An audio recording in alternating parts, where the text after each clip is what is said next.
Here's the thing. Also, I remember my choir teacher, we were learning the musical Hamilton, and we learned sung the song choreography. There was no theme, there was no message, there was no motion and resonations that he even mentioned at all. All we did was he put dotted the little eyes, drew the little smile, the smiley face on a rock, getting out his computer, and just reading in the plot dramatically and quickly. Couldn't keep up. I was so underwhelmed, and I was offended the way that he phrased my name. I was offended. But so anyway, I'm sorry if I was rambling on a little bit. Okay, well, let's get down to it. Okay, so on the way to the light. So this is the shortest chapter of the book. What I want to do is, if I should go too quickly, I'm challenging you to go back in, and if you're one of those people who read slower, which is not a bad thing at all, not at all, not at all, not at all is that a bad thing. It's probably a positive thing. Probably a positive thing. You're smarter and savvier and you'll be able to process things about and understand.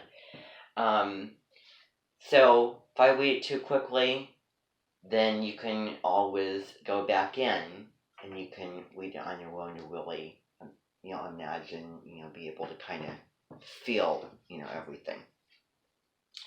Because there's a lot of that in this first chapter, let me tell you. So let me start, okay?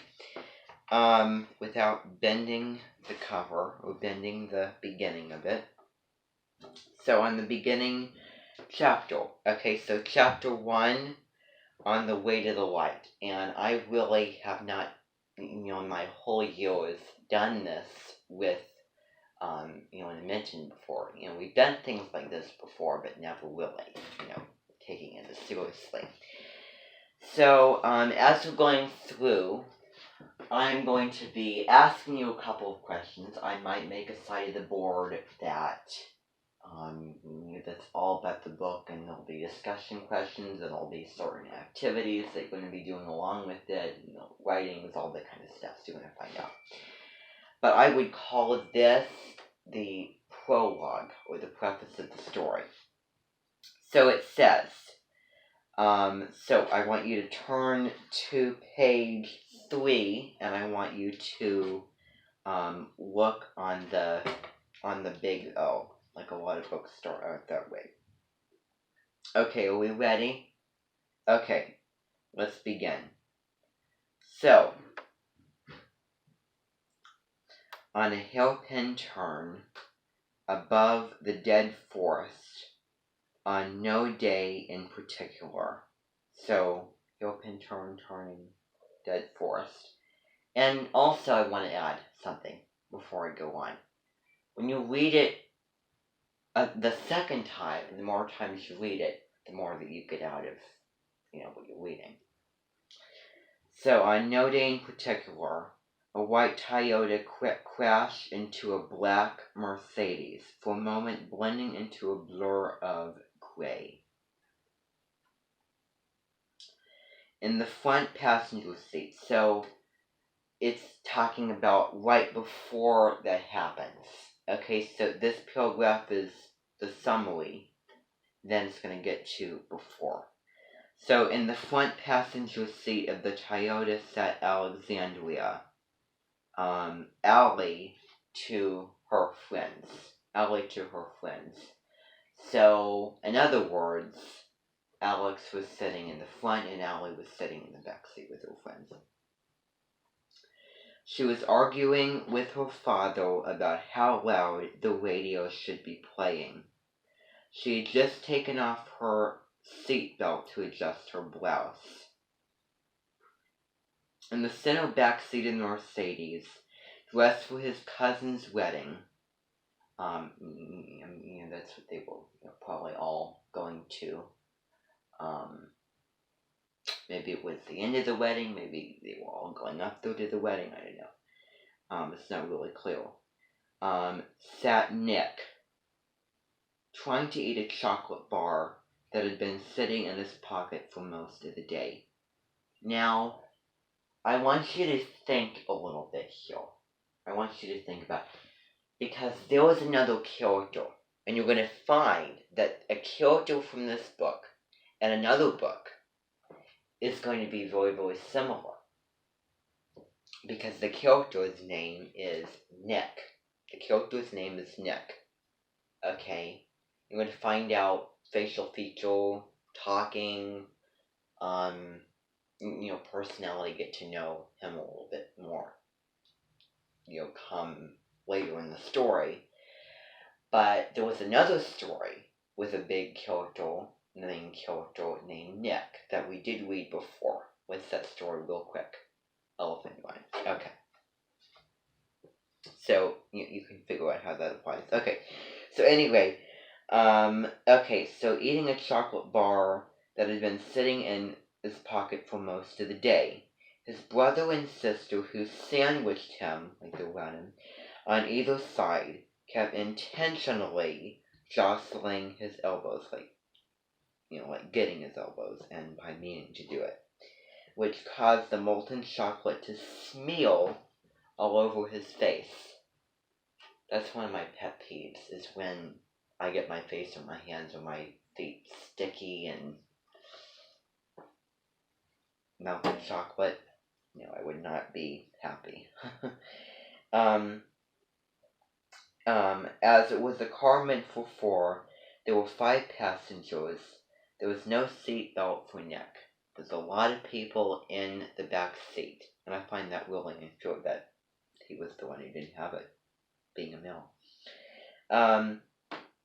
So, also on the road was a small piece of sharp steel, dropped by a scrap metal truck that had been loaded to the brim. Loaded to the brim. You remember that party. So about a dozen cars had avoided it, but the Mercedes wasn't so lucky type of car. It went over the metal. The front left tire blew, and Nick's father lost control of the car. So I think that that he ran over it, and then the car went flying. Those things, like metal on roads. Sometimes you don't see things on things on the road, like squirrels or birds or things.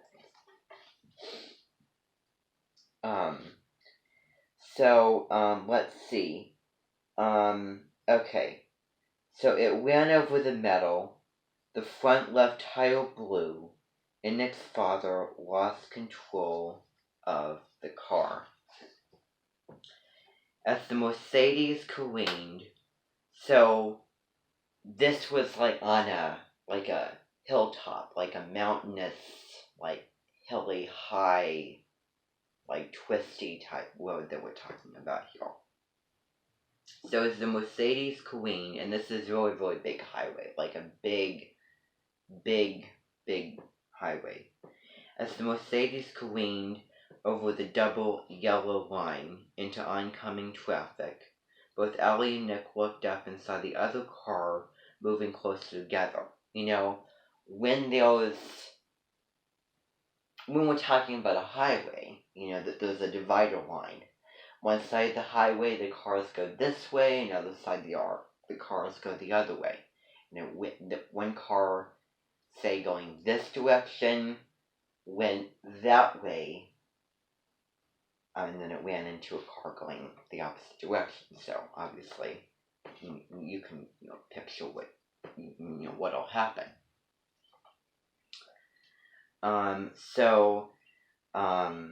Okay. So the lights didn't quite flash before them. There was no time. It all happened so fast that neither of them thought or felt much of anything. So, sin flashing, it went too quickly. So the impact launched them forward. They both felt the punch of inflating airbags, but at such a high speed and with no seatbelts, the airbags did little to slow their momentum. They felt the windshields against their foreheads. Then in an instant, they each passed through. So they probably passed through, passed through the car, passed through the airbags. So, again, this is kind of hard to picture, and this is, why I'm saying to go back through. So passing through probably is another way of saying, passing away, dying. So, it was probably on a hill going down, if you think about going at such a high speed. So the crash of splintering glass became the sound of a rushing wind, and the world went very dark. Allie didn't know what to make of all this quite yet. As the windshield fell behind her, she felt herself moving through a tunnel, picking up speed, accelerating as the wind grew stronger.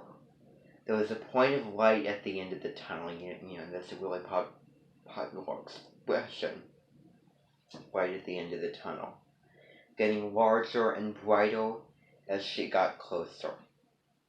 And then came a feeling in her heart of calm amazement she could not describe. But on the way to the light, which is the chapter title, she hit something that sent her flying off course. She grabbed at it, it grunted, and for an instant she was aware that it was someone else she had bumped. Someone about her size and who smelled distinctly of chocolate. Both Allie and Nick were spinning wildly, crashing out of the blacker than black walls of the tunnel, and as they flew off course, the light before them disappeared. They hit the ground hard, and the exhaustion of the flight overcame them. The sleep was dreamless, and it would go on for a very, very long, long time. So, the challenge is if I had to compare reading something on your own and then having someone else read it, the experiences would be very, very different. For this, because it is so hard to imagine and so unrelatable, what I would have is maybe you could try to read this on your own time and try to imagine it and empathize with it, and try to feel the story. But so that's that. Okay. I'll probably need to put in another bookmark. But so that was chapter 1. Okay, and we're just going to discuss what happens in chapter 1. Now, what I was reading to you right now, I am not going to tell you that I'm going to be reading every chapter out loud. I probably will be reading the second chapter out loud because that's kind of an important chapter and still the beginning of the book. And we're not going to be meeting every day. We're going to probably be meeting every 2 days. Okay, so every 2 days, so that when we meet and talk about a particular chapter and do the activities for that, and then I give you like another chapter of it to read, you have the remainder of the day, and you have the whole day tomorrow, and that should be plenty of time for you to go in and read that next chapter. Okay, and then we'll come back, say, the next morning and talk about it. I am so not a believer in rushing the reading experience and then, giving you assignments of, readings with, little at a time, and then working hard, and then you're forgetting and you're not enjoying it. The fun and the excitement out of it goes away. It vanishes. So I when I ask you to read a certain chapter, I want you to do that. But I'm going to give you a very, very big amount of time to read that chapter so that you have the time and you don't feel rushed and you have one whole day, which you have plenty of time to read that chapter in a day, which I think that you all can get accomplished reading one of these in a day. Okay? Just going to kind of be blunt about it. There's plenty of time for you to feel like you don't have to rush and you can slow down and really put your attention and put your focus in when you're reading the story. Okay? That they can read it at your own pace. Okay, and then you'll feel good about it, and then you'll actually like and enjoy the experience of reading it. Okay, so that's why I'm doing this. Okay, and it also gives me time to read the book as well, and I'm already ahead of you. I've been reading I'm like 2 chapters ahead of you all. So I've read that chapter and then 2 more chapters of the book. So I'm a person who, when I was in school, liked to read ahead, especially if it was being read out loud. Because I can remember when I was reading in school, I remember we read of Mice and Men one time, and there was a particular, I want to use the word quota for how many chapters to read.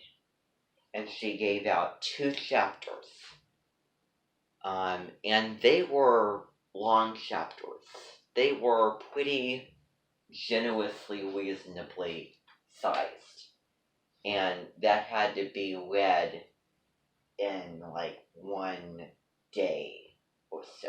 That sounds a little bit crazy. 2 long chapters, and then you have to sit there and then you have to pull yourself together and keep reading and get through it and get it done. Oh,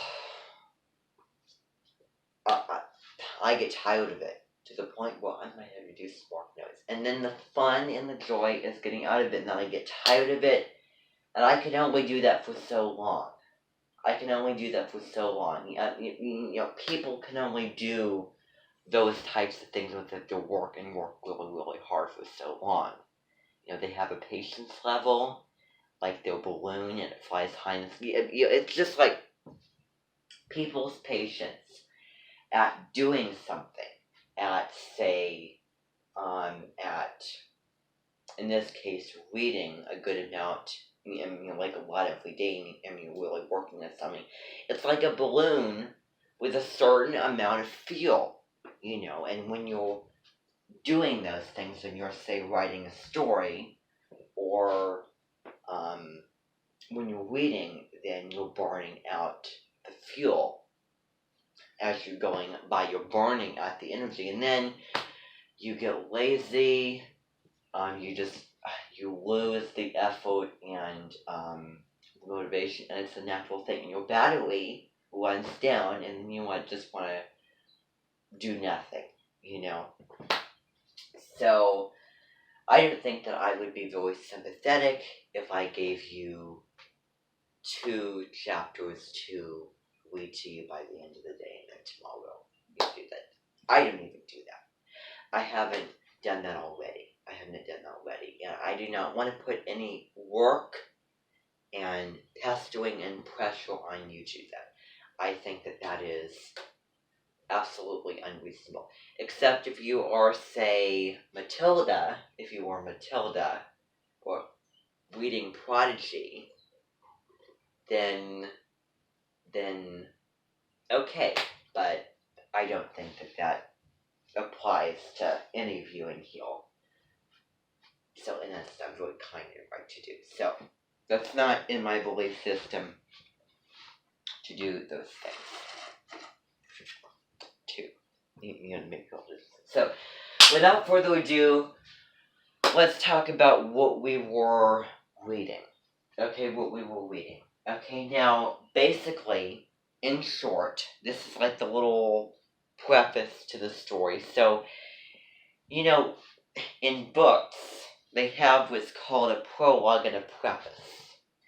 That's the equivalent of in, say, TV shows like Just That Magic, or movies where they have just a little introduction, like, also called a little, okay, and here's another appliance. It's like an attention grabber. So, I'll talk about the three different areas and how they're connected. So, books, there's a prologue. Before, say, the prologue before chapter 1 and the book officially begins. In movies or TV shows,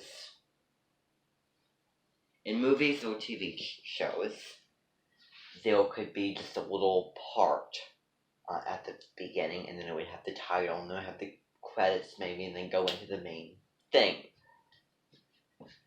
And also, how this applies is in essays, and also to the other two, because those things are basically, like those introduction parts is basically the introduction paragraph if you were thinking about writing an essay.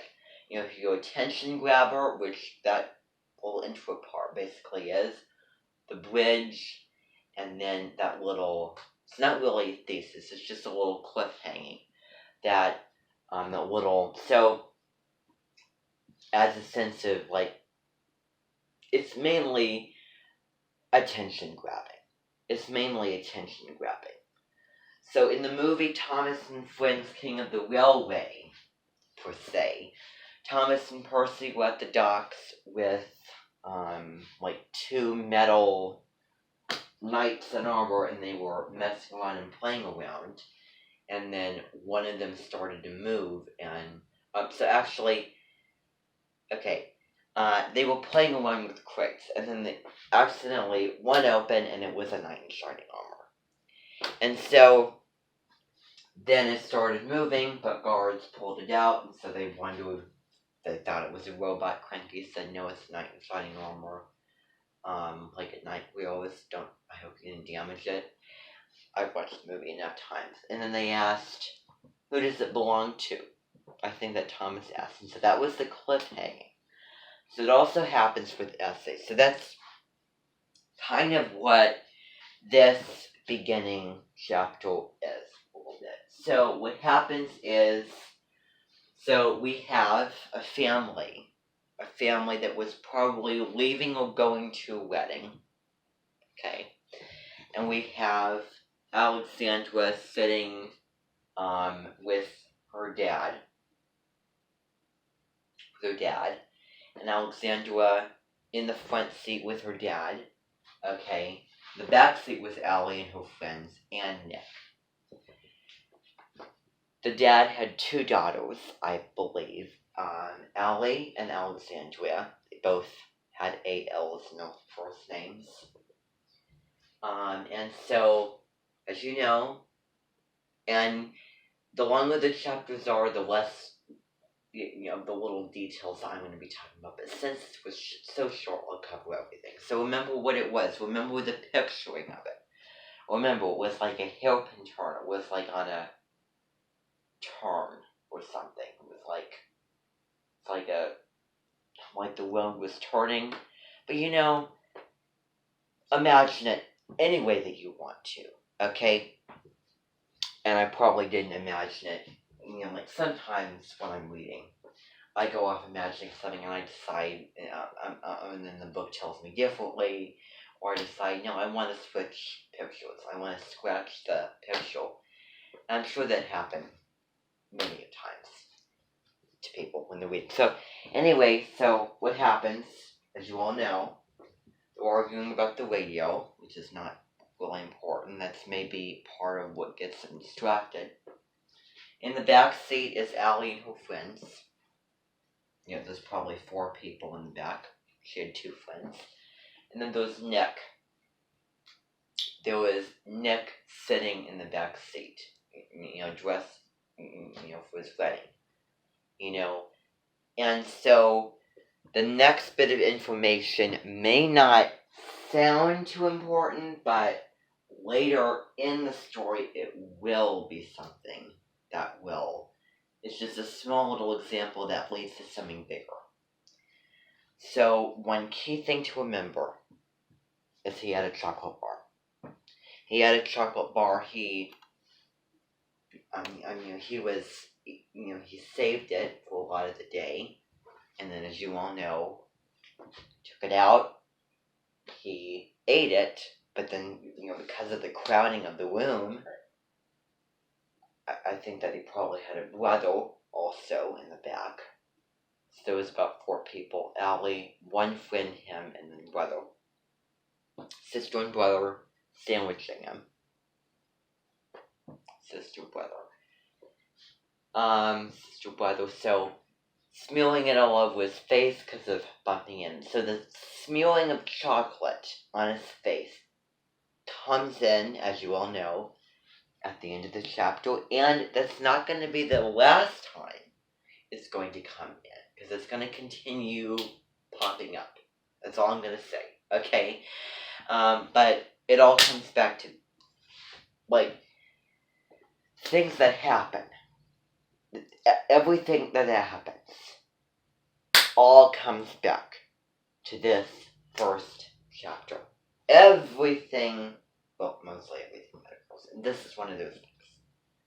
So it all comes back. So it's important that you know, that you remember.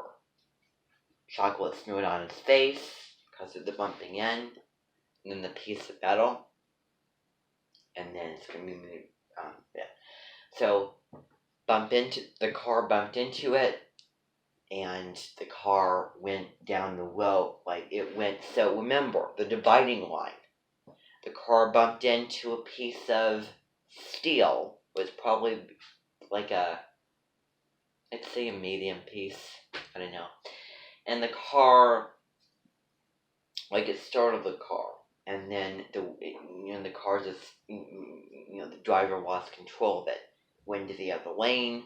There was a collision. There was one car going this way, another car coming right for it, going the other direction. They were coming together. One going this way, another going that way, in one side. Okay. Diagonal. Crashed in. The airbag came out, and also there was behind them. I didn't know. Was there a windshield behind? Did the windshield break off or something? That's one of the things that's really, really hard to picture. And I don't think that when the author said passing through, he was being clear. Did they pass through the airbag, and did the airbag kill them, or what does he mean by that? But we can only assume. And so the next thing they were going down a dark tunnel. Now here's the questions for that. Was the car still in one piece, and was everyone still mostly alive, and then the car just went down a tunnel in the real life? Or did they pass through, and then they when they were probably passing from, say, life to death in the tunnel, when you to the light, which probably would be heaven? And were they in the car going into the light, or were they just flying free on the wind, or bumping in? Allie bumped into Nick, who had the chocolate face, and the two individuals who, these are two of the most, Allie and Nick are the most important people in the car, because they bump into each other, set them off course, spin around, then land, and that is like dreaming, because I remember having a couple of dreams where I've been spinning around and I couldn't stop, and I woke up. But that's going to lead to the next chapter. Okay, so it all happens so fast, it's hard to describe, and this is one of the things that's really, really difficult to empathize with. Very, very difficult to empathize with. But what's going to happen is I'm gonna see if I can find a video about what a crash, like what a car crash would look like and you kind of processes. I'll see if I can find something. If I can't, then you can just take the book and then imagine the book. I think also it's nice to have visual aids as well, which we're going to take a look at here. Because when you're reading, of course, it's hard to try to imagine things. So I use others that I've known in life as, use for the characters, But let's see here. Let's see here. Now, what we're going to be doing is we're not going to be applying the writing to astrology. We're going to be doing that another day, okay? So another day we're going to be doing that. Which is probably going to be a couple of days from now. So tomorrow what's going to happen is because I just kind of lack the energy to do that. We might talk about it tomorrow, but I don't know. But I will get to it sometime.